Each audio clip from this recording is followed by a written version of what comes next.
Would you recommend this to other people? Your experience of working remotely and being down here in Jamaica and living the digital nomad life here.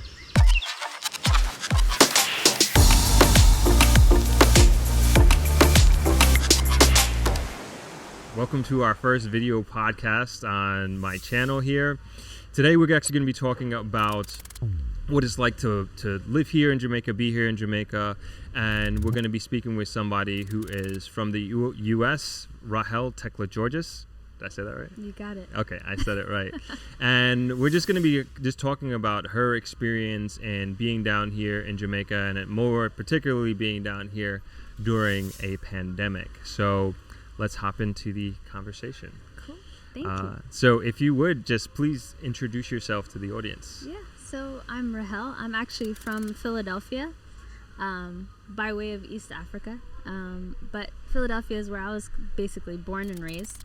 Always had been a traveler from, I would say, starting out in my early 20s. I loved traveling and, specifically mostly spending like week at a time in any given location. So I had traveled from, all over the United States, but, had done some kind of travel in Africa and as well. But when the pandemic first started, of course, for someone who really gets a lot of joy out of traveling, it was a hit for me. It was very difficult to assimilate to that lifestyle of quarantining and not really being able to move freely about. And so for a while, I was kind of not moving around at all. But I found out that Jamaica's borders were officially reopening around the end of June, right? So end of June, early July. So I took that as an opportunity. Now, I had my doubts and my fears of traveling during the pandemic. But I thought, if I took the proper precautions and I really planned it out correctly, I can do this, I can do this and, it can be safe. And so I tried to go about it in a very logical way and try to do all of the steps that I needed to do to make myself feel very secure. So before you go on, can I ask you what was the impetus as to why you chose Jamaica to come, and more particularly during a global pandemic? Okay, so I had visited Jamaica probably twice before, but only for about maybe a week tops each time. And I always loved Jamaica. I always loved the culture. Something just always drew me back to it, and I've traveled a lot of places, but to be honest, there's only a few places in my travels that I felt so inclined to come back. And Jamaica was it stood out in that way. I see. So there was like a clear choice for me. Like I knew if I had the opportunity to travel, this would be where I would go. So that was the reason. And, my job is fully remote. And what do you do for work? I work in IT. Awesome. So I'm a CRM systems specialist. So because of that, and not just IT, but really in a lot of fields, you're able to work remotely, especially during the pandemic. I noticed most of my friends are working remotely. And were you working remotely before the pandemic? I would say partially remote. Okay. Right. But because of the pandemic, that really changed for the company that I'm work for. I see. It became really part of the structure of the company to work remotely.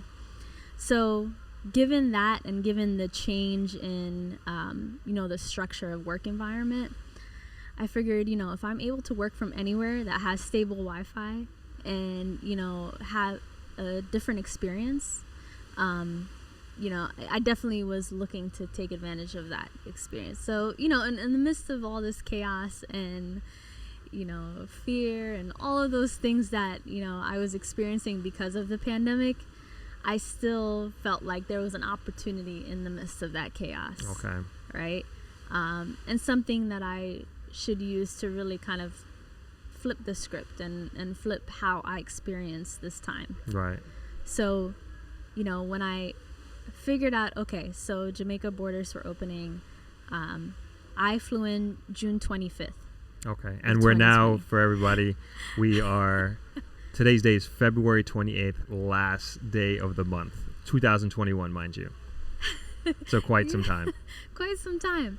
Now, I flew in June 25th, and prior to that, there was some, things that I had to do. I had to go on the Jam COVID site, and I had to submit certain paperwork and provide certain information. That's the travel authorization form. Mm-hmm, and exactly. how did you find that process of filling out that form and meeting all the requisites? To be honest, I just followed the directions. I really didn't have anyone who told me what to do. I just went on the website, and it really just kind of walked me through it. So all of that I figured out just by starting the process. It was just a matter of starting the process, right? So making the decision to actually say, okay, I'm gonna do this. That's all I had to do. So when I started the process, it walked me through. I did the travel authorization. I booked the flight. And the thing with airlines now is, they have free cancellation for the most part. Right. So, if for some reason I changed my mind, I felt like it wasn't in the world. I wasn't losing, the money that I paid. I could change my flight, change the date, if I needed to. So I, booked my flight. I did the travel authorization process. And I had a travel buddy. My cousin Sarah actually originally came with me on the trip. And she works remotely too. So it was nice to have someone that, can kind of go with you on this process. But I was fully prepared to do it on my own too. Gotcha. And when you were initially making your plans, how long did you expect to be staying, or what were you thinking as far as timeline is concerned? Originally, it was for 3 weeks. 3 weeks, okay. And I only packed a carry-on piece of luggage. Wow. So that's all I had. It's actually all I've brought with me. Mm-hmm. And, we're going on 8 months in that I've been in Jamaica now,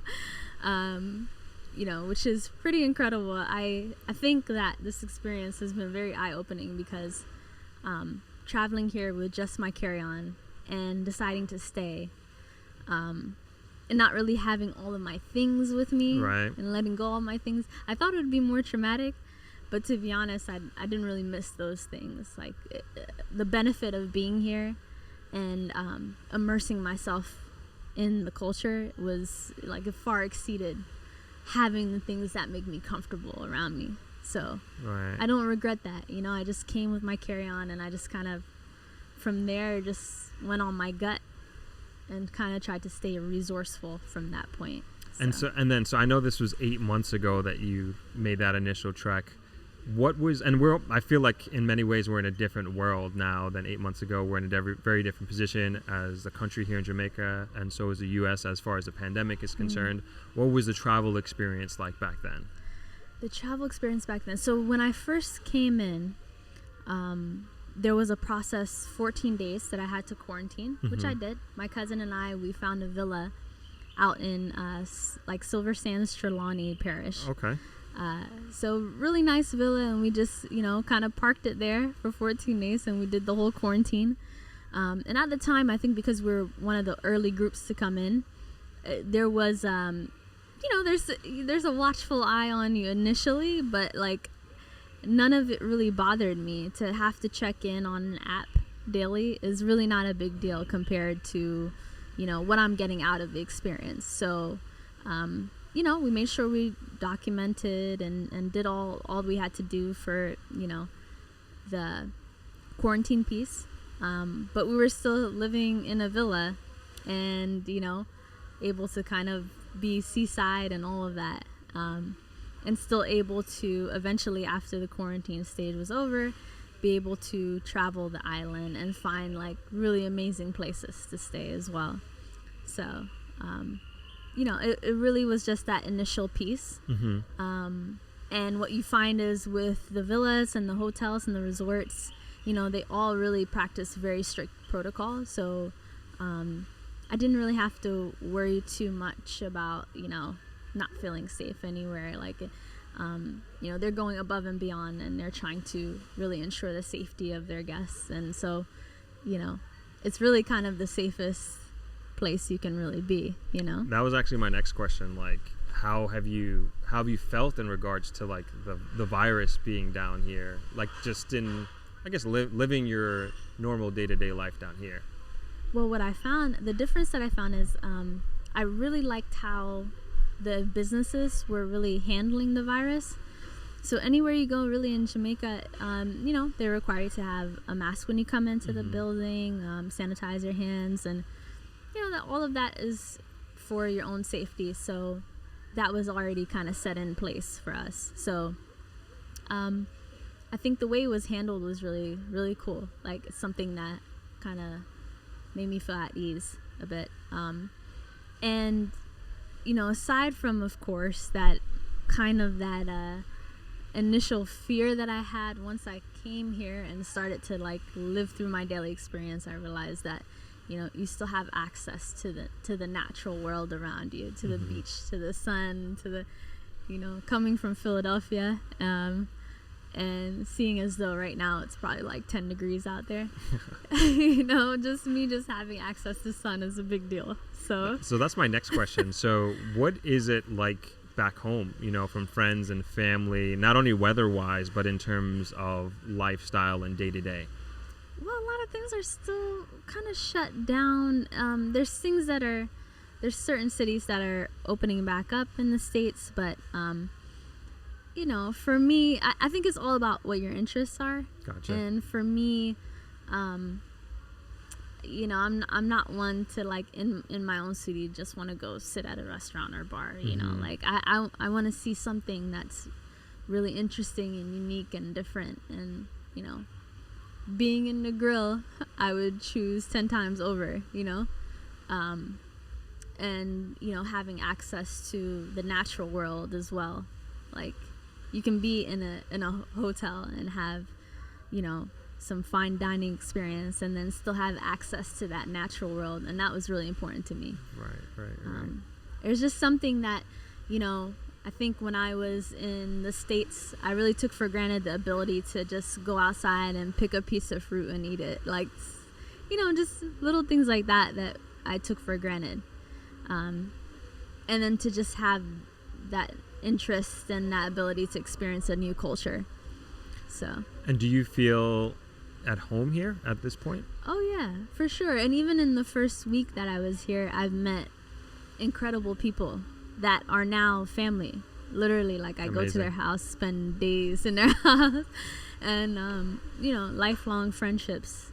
And it's amazing when you just go out on a limb, you know, and take calculated risks, you know, take strategic risks and decide to do something and to shake up your daily routine. It's amazing how the universe kind of rewards you, you know, with amazing people around you, like-minded people. And those folks kind of became like the architects of my journey, you know. They showed me the ropes. They told me, okay, well, when you get here, you know, this is how you get a Jamaican SIM card, and you can make calls, and you can do, you know, they really helped me design my experience. And it's been a well-rounded one. I've traveled all 14 parishes. Oh, amazing. More than I have. You know, it's like, it's pretty cool. I never imagined, I think when I first got here, it was kind of like, okay, vacation, you know, like, right. But really, I never imagined how rewarding it would be to stay longer. You know, it was just completely unexpected. But of course, it was like a decision I made, you know, right, to just take that first step. And then everything else, I either had the resources to figure out what I had to do next, or I had the people that just really, you know, opened their arms to me and kind of helped me along the way.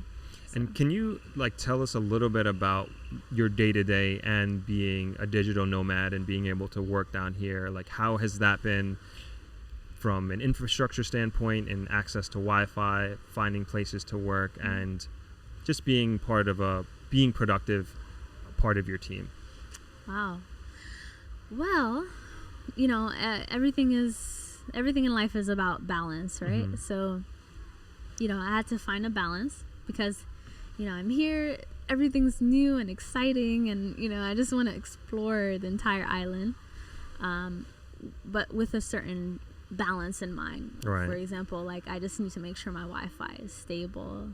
And of course, I know there's certain places that now in my mind, I know, I can come stay here or visit here. I can come to Travelers, and I know my Wi-Fi is going to be strong, and I can work, and, it has all the amenities that I need, right? Gotcha. So you just have to, be mindful of that and balancing yourself.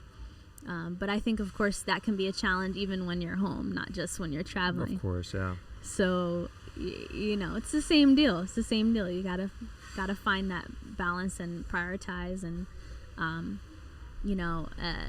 the next thing, of course, is like you're traveling with your things all the time, Right. Like I have my laptop and my, but one thing that I also did was I got like a modem. Mm-hmm. Basically, Oh, okay. like portable, like Yep. a modem, like a small modem that I can use, and I can get basically a plan through the phone company to get a hotspot. So I had, other backup plans too. So let's say my connection got a little, iffy somewhere, I can go ahead and use that.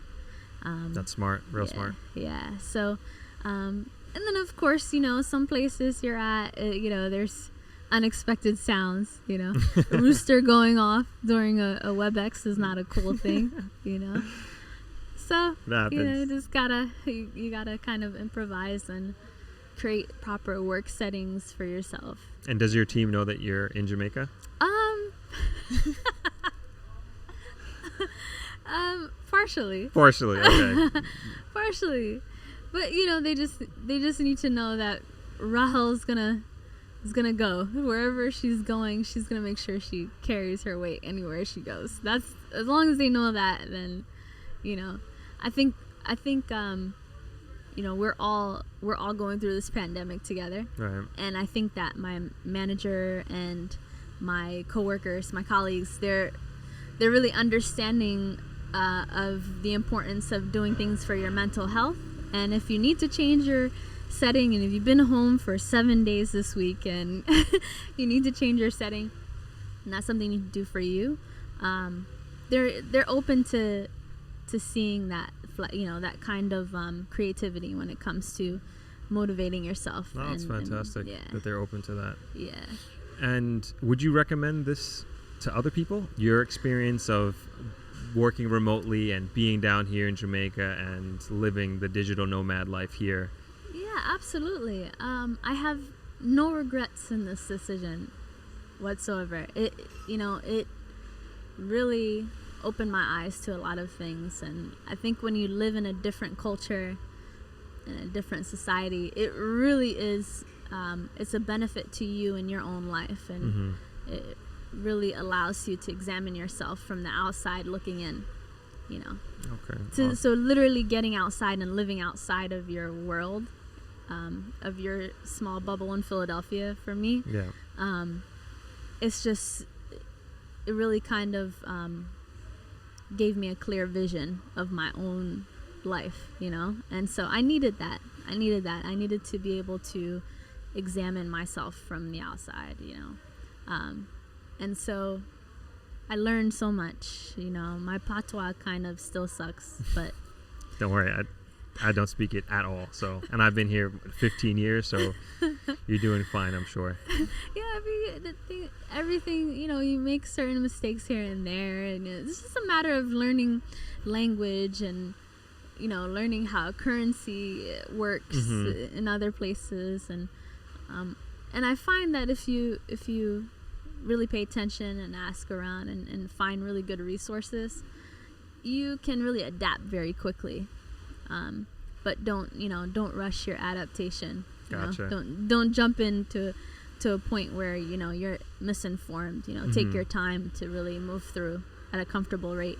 For me, maybe it took a week or two to just kind of stay put and really get comfortable working remotely and get comfortable with the new environment, and then from there I can kind of start to branch out a little bit further, so again, I was gonna say that's good. It took me, I would say, over a year to get comfortable being down here when I moved from New York. Wow. Yeah, I was almost taking a flight back to New York every month because I was just homesick, and I used to come down here during summers for like 3 weeks at a time, and I thought I knew and understood the culture, but I was like, man, coming here on vacation and living here is like two different things. Yeah. But man, do I love it. Like no regrets to moving down here. Wow. So good on you for making that transitionary process quickly. Yeah, it's crazy the difference between a trip and like a vacation Right. and living somewhere. Yep. It's a huge difference. And I feel like a month in is when it really kind of, you sink into it. You actually really grow some roots somewhere. Yeah. I think a lot of people are going to be really inspired by your story and you jumping into something like this, solo, single, black, female traveler, and I think people are going to get a lot of inspiration out of this. Are you sharing your story on social media? I am, in the form of like posts and stories Okay. and those type of things, but I think by doing things like this, it really allows me to reflect on my experience, Gotcha. and like you said, as a single black female, traveling, especially to a place like Jamaica where you for myself, I felt very at home here. Okay. I feel welcomed, Mm-hmm. And that's the beauty of the culture here. It's like, everywhere I go, they're like impressed, like it's just a beautiful thing to feel welcomed and valued and, held up in that way. So Awesome. and it's like a breath of fresh air. Wonderful. And so where can people follow you on social media? Oh, all right. So I am Jara Bless on Instagram. So JAHRABLESS. Okay, there we go. Yeah. So that's me on IG. Okay. Yeah. We'll encourage everybody to go follow her on IG. Okay, well, that's all we got for today. Is there anything else that you want to tell everybody? I would just encourage folks to just try it. Take the first step. That's all. Okay, awesome. Yeah. Thank you so much for this, Rahel. Thank you. Appreciate it. All right, Thanks. take care. All right, that's it, everybody. Thank you. Bye-bye.